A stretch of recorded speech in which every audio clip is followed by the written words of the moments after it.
တောင်ကြီးအင်းလေးကလော်ပင်းတရရွာငံရဲ့အလှပတွေကိုတဝကြီးခံစားဖို့အတွက် Asia Innovative နဲ့အတူ၄ညအိတ်9ရက်ခီးစဉ်လေးကိုနေစားငိမ့်အသွားအပြန် level ဈေးတွေအကုန်လုံးအပီးစီးကိုမှတယောက်ကိုတရက်8000ဝန်းကျင်ပဲကြမယ်ဆိုလို့ရှိရင်စိတ်ဝင်စားလားအဲ့ဆိုရင်ဗီဒီယိုလေးကိုစောင့်အောင်လိုက်ကြည့်ပေးကြနော်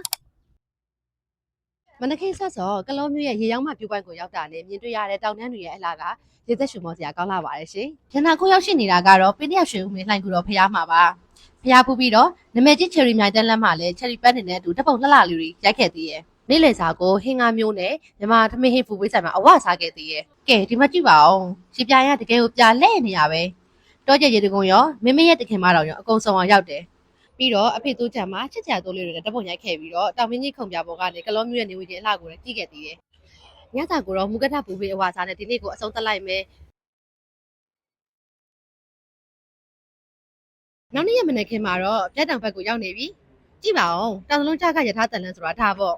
ပြီးတော့လိမ္မော်ကျန်တဲ့မြင်းမတိကူဖျားတွေကိုလည်းဝင်ဖို့ခဲ့ရသေးတယ်ကဲနေ့လည်စားပြီးပြီတီခေါင်တောင် view point နဲ့ဘဝတန်တရားတရားဘက်ကိုခီးဆက်ကြတယ်ကလောကနေတောင်ကြီးကိုတက်လာခဲ့ပြီမြုပ်ဝင်မှာစူလာမှုနိဖျားကိုဝင်ဖူးတယ်အဲ့ဒါပြီးတာနဲ့တစင်သွားကားလေးစီးပြီးတော့တောင်မော်ကဗရမ လိုင်ကူနဲ့ရွှေဘုံမေဖျားကိုဖူးရင်တောင်ကြီး city view မှာညနေဆောင်တောင်ကြီးမြို့ရဲ့အလှကိုမြင်တွေ့ခဲ့ရတာအကောင်းဆုံးပဲကဲနောက်ဆုံးနေ့ကိုရောက်ပါပြီ